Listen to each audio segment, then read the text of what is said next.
Seja bem-vindo ao Conexões de Integridade. Meu nome é Fernando Henrique Zanoni, eu sou sócio-diretor da Códigoconduta.com e nesse episódio eu vou conversar com o Cristiano Oliveira, sócio da consultoria 3G, sobre governança e compliance. O Cristiano é formado em Psicologia pela Universidade Federal do Paraná, é pós-graduado em RH também pela Federal do Paraná, especialista em governança corporativa pela Fundação Dom Cabral e atualmente está cursando um mestrado em governança e sustentabilidade. E aí, Cristiano, tudo nos conformes? Tudo bem, Fernando. E você, como é que está? Tudo tranquilo. Ótimo. Antes da gente iniciar o nosso bate-papo aqui, Cristiano, você podia fazer um breve resumo aí da sua trajetória profissional? Posso sim. Vamos assim, pegar os pontos mais importantes, né, Fernando? Eu tive uma experiência grande, uma boa caminhada como numa empresa de consultoria e seleção de executivos. Foi ali que eu aprendi a ser consultor e de uma maneira muito interessante, aprendi a ser consultor tendo a oportunidade de poder estar em vários segmentos, em vários setores, buscando executivos. Então foram os meus dois sócios hoje na 3G, foram meus sócios também nessa fase, e ali a gente percorreu uma série de empresas. Então dificilmente a gente falar de uma empresa com presença no Brasil, sendo ela de capital nacional ou não, que a gente não esteja esbarrado ao longo desses anos, né? Estou falando isso no início lá dos anos 2000, na verdade final da década de 90, 96, 97, a gente já estava com essa iniciativa de contato com o mundo corporativo, através de executivos, busca de executivos, né? Então foi uma longa caminhada nesse sentido. E logo depois desse período, eu tive uma passagem também para uma empresa bastante voltada para transição de carreira e liderança. Fui diretor dessa empresa, da LH, por 5 anos. Mas ao longo desse percurso, já existia a iniciativa de configurar uma formatação de uma boutique que pudesse unir o tema governança, o tema gestão, o tema gente. Então, se a gente pega esses 30 segundos aí que eu estou falando e coloca essa trajetória, são 20 anos aí olhando para mão de obra qualificada numa operação, esbarrando naquilo que era motivadores, desejos e ideais de donos.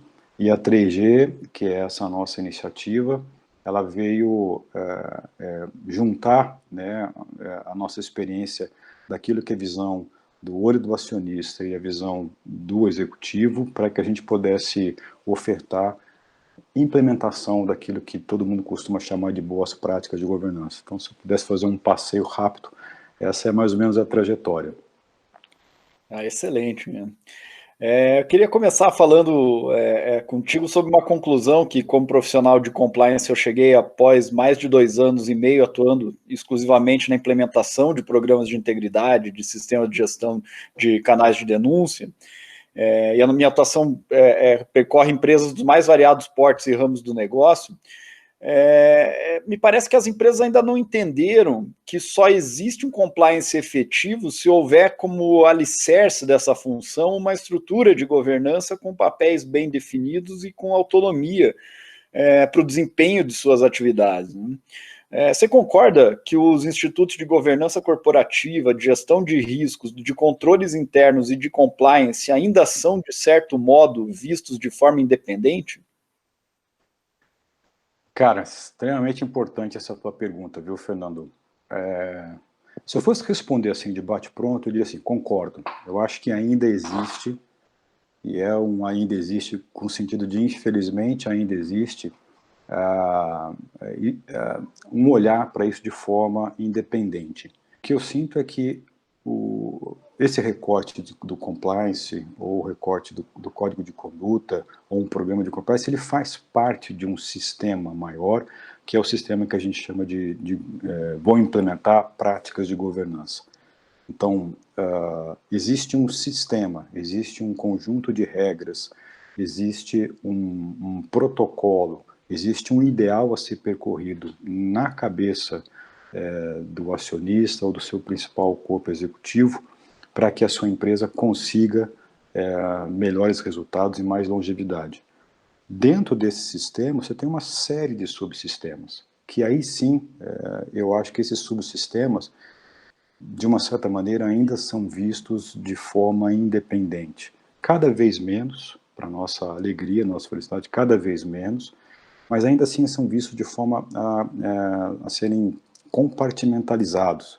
Então, eu posso atuar com essa boa prática, eu posso atuar com essa outra prática.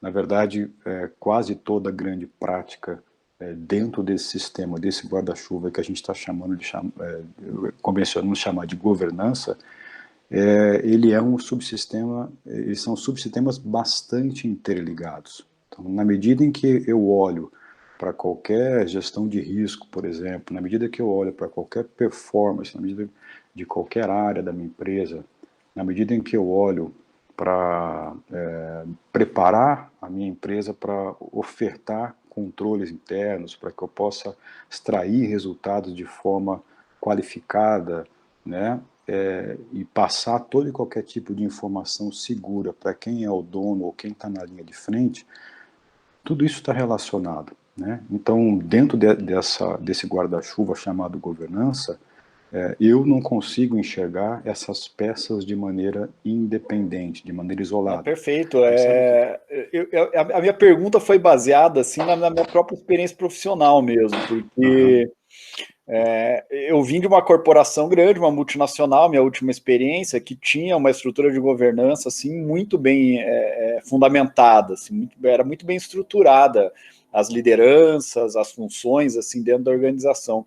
E aí eu saí para uma consultoria e dei de cara com vários negócios, com faturamentos assim milionários, com faturamentos bem relevantes, que realmente não tinham uma estrutura básica mesmo de governança. Assim, e aí não adianta você querer implementar um sistema de gestão de compliance, porque aí ele vai ser aquele sistema realmente para inglês ver, porque você não vai dar a autonomia suficiente mesmo para o profissional de compliance, para quem vai ficar responsável ali pela função. Né?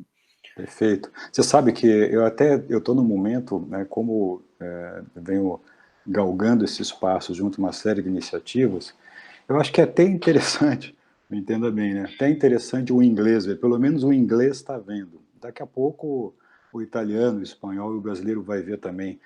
Mesmo que essas regras elas possam ter uma livre espontaneidade sob, sim, o propósito de para o inglês ver, pelo menos isso é um começo, e isso vai, de uma certa maneira, também alimentando essa forma desses subsistemas conversarem um com o outro. Não sou a favor de fazer nada para o inglês ver, mas como eu sei que implementar essas boas práticas requer uma dose de paciência, uma dose de tolerância, tem que ser em doses homeopáticas, vamos trazer o inglês aqui que está vendo para o nosso lado e fazer com que ele possa jogar a nosso favor, né?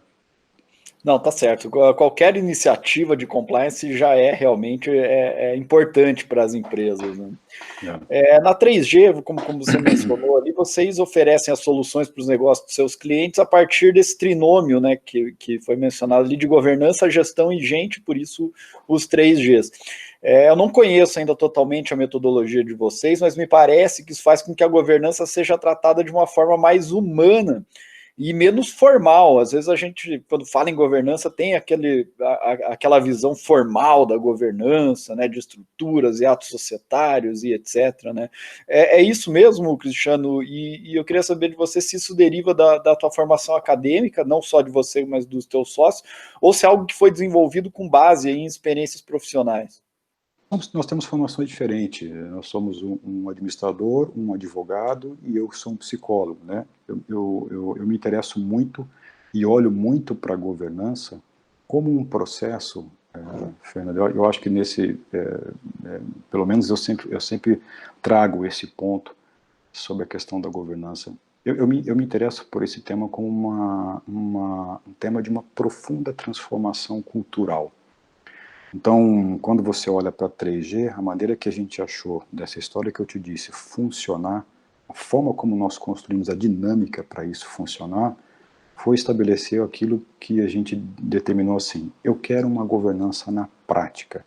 eu quero instrumentalizar, eu quero transferir um conhecimento para aquelas pessoas que estão naquela organização, seja ele da família, seja ele acionista, seja ele executivo, para que eles possam sentir a dinâmica dos subsistemas de governança na prática.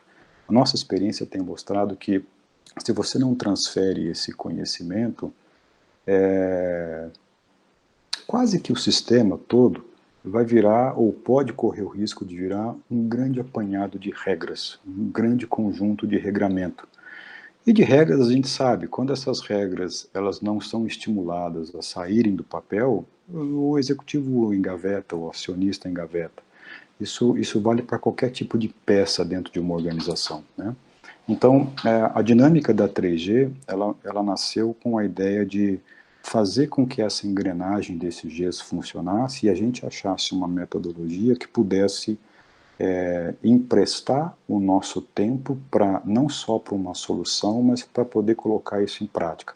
Então, falar em governança para mim é uma governança que precisa ser colocada na prática e por isso talvez você tenha usado a palavra humana, seja, a gente está muito próximo dos líderes e dos acionistas para que isso saia do papel.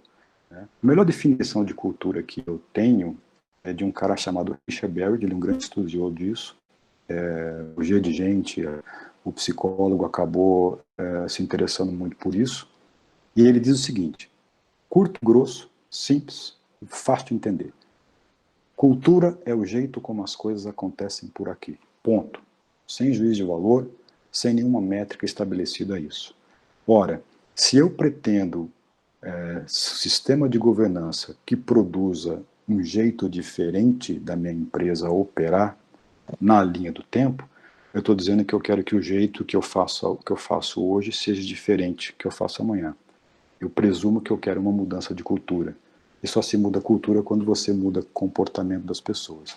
Então, a forma mais humana que você coloca, eu sou muito aderente, me cai de uma maneira muito simpática esse tipo de approach, porque é como se a 3G acreditasse que o sistema de governança será internalizado somente quando essas pessoas mudarem seu comportamento. Por isso a dinâmica de estar próximo e transferir o conhecimento no médio e no longo prazo para que isso vire algo que seja um hábito absorvido, um novo tipo de cultura, é extremamente necessário você valorizar a sua atuação muito próximo das pessoas. Cristiano, na Código de Conduta nós trabalhamos a revisão ou a implementação de normas de conduta e controles internos sob uma perspectiva adaptada do Golden Circle, que é proposto lá pelo Simon Sinek, no sentido de que para nós é fundamental que as pessoas compreendam o porquê da existência dessas normas e controles. A gente entende que assim fica mais fácil das pessoas respeitarem os controles internos, respeitarem as normas de conduta, né? Nós temos visto que dessa forma fica mais fácil mesmo para elas absorverem essa mudança cultural que o compliance representa, como você bem disse há pouco ali. Que outras técnicas você entende que podem ser utilizadas para, num processo de reestruturação da governança ou implementação de um programa de integridade, evitar ou ao menos mitigar eventuais traumas, né, nas organizações? Legal. Cara, pensa assim, olha, quando você vai... Eu acho que a primeira coisa é informar. A primeira coisa é deixar muito claro. Então, essa técnica, essa metodologia que você usa, eu acho que é fundamental. Explicar o porquê que é importante se ter algumas normas e alguns controles, ou algumas regras, né? Uma outra coisa que eu gosto muito, que a gente procura fazer, é dedicar tempo para que você possa, de uma certa maneira, estudar com essas pessoas. Informar as pessoas de que isso é um processo, de que isso tem que ser feito em dose homeopática, de que você não vai mudar a forma que você opera da noite para o dia, informar quais são os benefícios, as vantagens, informar que a própria sociedade, todos os stakeholders estão cada vez mais sintonizados e são simpáticos a esse sistema de cobrança de regramento, é extremamente importante, mas eu acho que ainda não é a única coisa. Eu acho que é fundamental, Fernando, você, e aí o ser humano precisa um pouco disso, né? Não é pegar no colo, mas é estar próximo dessa pessoa e se certificar se ela está entendendo quais são os passos que ela tem que fazer, que ela tem que dar, para que ela mude esse comportamento.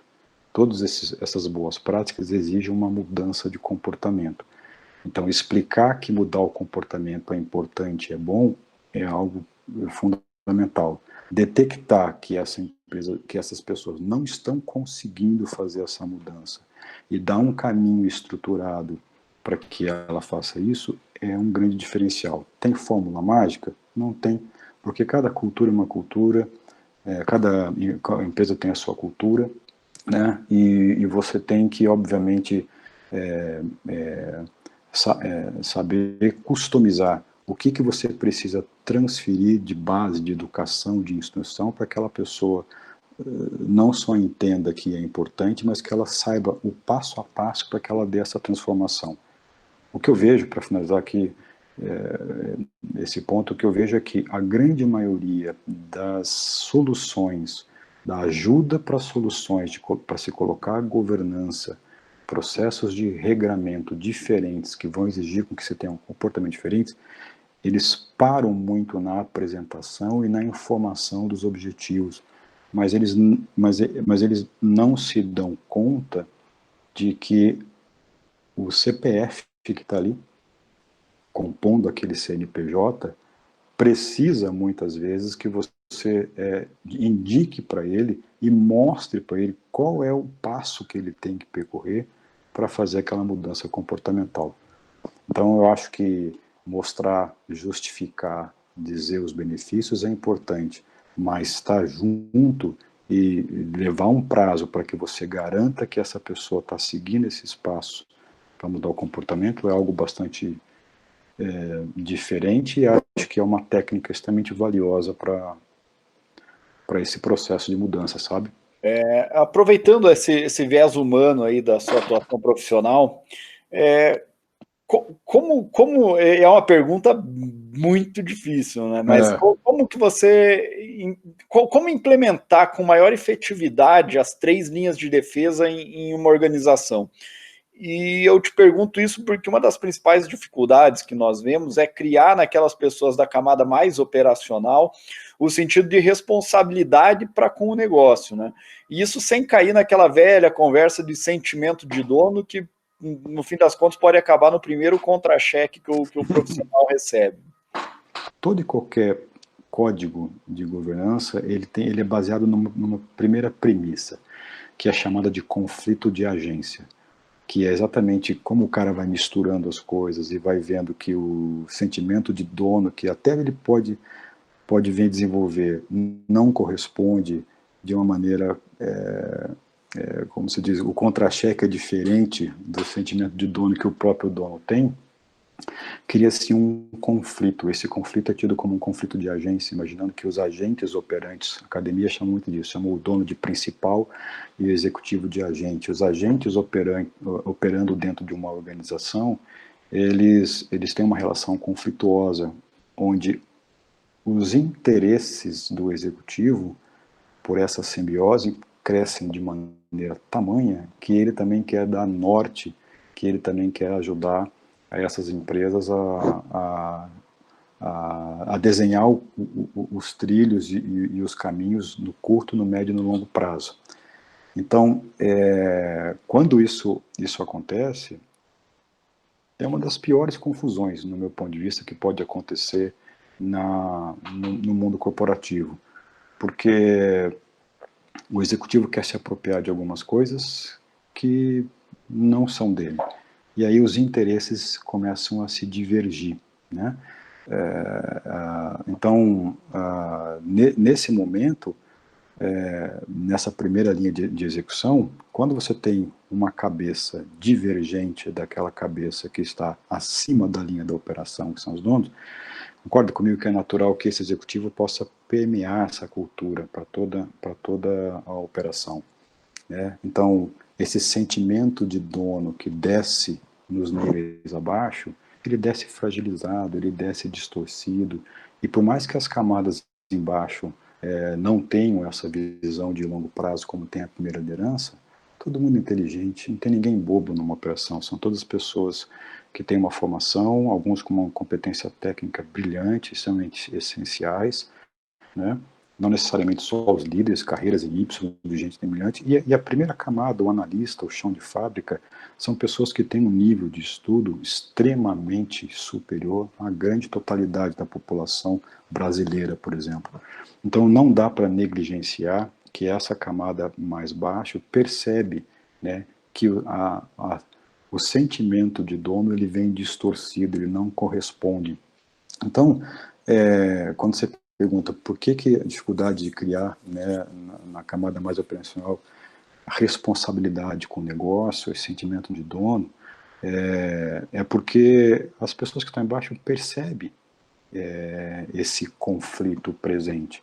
Eles percebem isso. O que a governança vai tentar fazer é dar a devida atribuição de papéis e responsabilidades para as cadeiras distintas. Olha, você é dono, você não é dono. Então essa visão de sentimento de dono, por tudo isso que eu estou falando, ela já vem distorcida. E essa camada operacional, ela percebe isso, ela não sabe às vezes traduzir, ela não sabe falar, ela não sabe colocar em papel, ela não sabe dar o feedback na hora de uma avaliação para dizer o que ela está sentindo, mas ela entende isso. E a forma com que ela se comporta numa operação é de maneira reativa, às vezes é uma força contrária a isso. Então, é muito importante, dentro de um guarda-chuva do sistema de governança, você ter uma clareza de separar papéis e responsabilidades para que essas pessoas entendam que quem é dono, tem sentimento de dono, e quem é executivo não precisa ter sentimento de dono. Basta ele estar satisfeito ou estar, de uma certa maneira, em paz, ou ter um bom contrato de tarefa para que ele possa executar aquilo que quem tem sentimento de dono quer. Foi bem interessante aí essa sua colocação. O que a gente vê na prática, e principalmente na hora de implementar um sistema de gestão de riscos, né, é que o cara lá da ponta ele não consegue perceber a responsabilidade que ele tem para com a empresa, né? Ele não consegue perceber que ele colocaria em risco a reputação de toda uma companhia com os seus comportamentos, né? A gente vê casos de pessoas que se comportam mal nas redes sociais que acabam colocando a reputação das empresas para as quais eles trabalham por causa de comportamentos de bobos, né? E as pessoas normalmente não têm esse sentimento, essa visão mesmo, essa percepção. E outro aspecto importante é que o pessoal da base ele se espelha muito no pessoal, no superior hierárquico imediato, né? E uma das pesquisas que eu acho bem interessante, que sai todo ano das empresas mais éticas do mundo, lá promovida pela Ethisphere, dos Estados Unidos, ela apontou no ano passado que nessas empresas mais éticas do mundo, em 68% dos casos, as perguntas sobre ética e sobre compliance, dúvidas que eventualmente partiriam do pessoal da base, elas são tiradas com o superior imediato direto. Elas não são levadas ao compliance officer, elas são levadas para o superior imediato direto e o cara sabe responder para a pessoa. Ele tem a noção do que é o programa de compliance, do que ele, como gestor ali, tem de responsabilidade para com o pessoal da ponta, né? A gente fala muito em tom do topo no compliance, mas eu acho que a parte nevrálgica assim, do programa de compliance mesmo para ele funcionar diz respeito à conduta do meio. Eu chamo de tem o tone at the top, mas o importante é o conduct at the middle, a conduta daquele pessoal, gerente, o coordenador, né? Aquilo que faz o programa no dia a dia mesmo. Eu acho que tanto para um programa de compliance, para essas áreas, quanto para qualquer outro sistema, quando você olha, né, o acompanhamento de uma estratégia, o acompanhamento de um indicador, etc. Quem faz isso acontecer é essa pessoa que está no middle. Você está absolutamente correto, né? E é aí que é nesse ponto, Fernando, que se confunde, se confunde muito essa questão de sentimento do dono, porque esse pessoal do Mido é exigido dessas pessoas competências de liderança. É exigido que essas pessoas tenham uma visão de curto prazo. E aí o conflito é onde dá o grande nó do conflito de agência. Se exige que esse executivo tenha isso, se exige que ele crie uma série de estratégias, confunde o cenário para confusão na cabeça dessa pessoa está instalado, e você não separa de fato os papéis e responsabilidades. Não tem nada de mal em você dizer, cara, esse é meu negócio, eu quero que você faça isso e aquilo, e eu vou te pagar todo mês por esse trabalho. Isso é que é um executivo. Nada além disso. Quando você permite que essa pessoa cria os seus próprios objetivos, estimulando, por exemplo, o sentimento de dono, isso aqui é uma confusão gigantesca. E aí o meu ponto cria um antídoto, ele cria uma espécie de não vou marchar em direção ao que tem que ser seguido, e aí se confunde tudo. Bom, você é um grande especialista de encontrar esses nós todos, sobretudo no que diz respeito ao programa de compliance, né? Como é difícil você colocar uma base aderente a mudar um comportamento. Eu acho que a origem, quis filosofar um pouquinho com você, mas a origem desse comportamento, eu acredito muito que é nesse apanhado aí que eu fiz para você. Excelente, cara. Cristiano, foi um prazer recebê-lo aí no nosso projeto, cara. A gente tem muito que conversar ainda sobre governança. Isso foi um papo bem breve, mas eu acho que já deu para a gente sair assim de conceitos superficiais e entrar mesmo na ideia do dia a dia, de como funciona a governança, e essa visão mais, como eu comentei ali, humana da governança, faz com que seja mais palpável para as próprias organizações entenderem a importância de se implementar essas estruturas dentro das organizações, né? Então eu deixo aí um espaço para você deixar um recado final, antes da gente encerrar por aqui.